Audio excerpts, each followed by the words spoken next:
Everyone, welcome to the Power Play with CJ.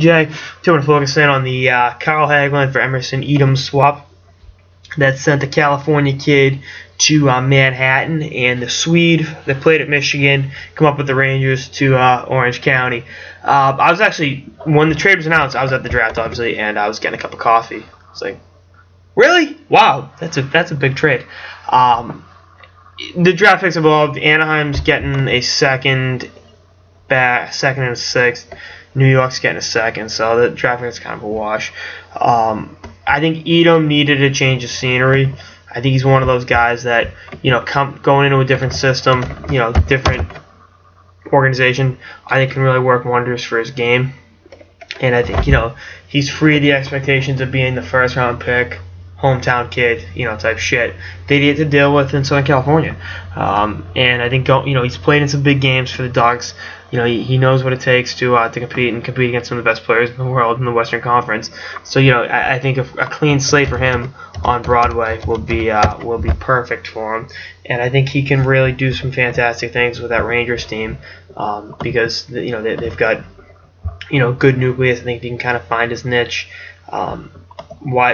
Actually deliver a little bit offensively. I think that could really be a good situation for the former Medicine Hat Tiger.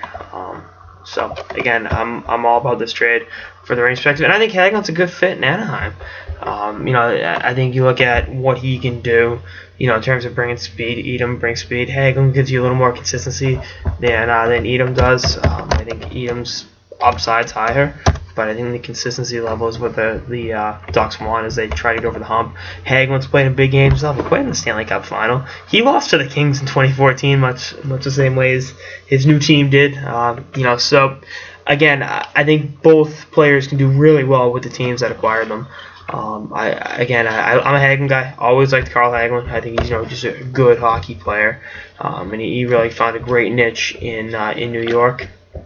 And it opens up a little cap space for the Rangers to address other areas in need. And maybe Etem delivers on the same level, maybe not. But you got a similar type player, and I don't think the Rangers and Ducks are complaining about this deal. That's for damn sure. Again, the pick's kind of a wash, so I like it for both sides. And I know I say that a lot, but I think the Rangers need a little cap space. Get some more young legs, youth infused in the lineup. Etem needed a clean slate, and I think Hagelin, I know he's restricted, I got him re-signed, but Anaheim's got a shitload of cap space, so they'll re-sign him, and I think his game will translate very well to what they have going on up there out in Orange County, California. Anyway, that's all I got to sort of the Power Play with CJ. Stay tuned for more episodes throughout the off season and beyond. Later, guys.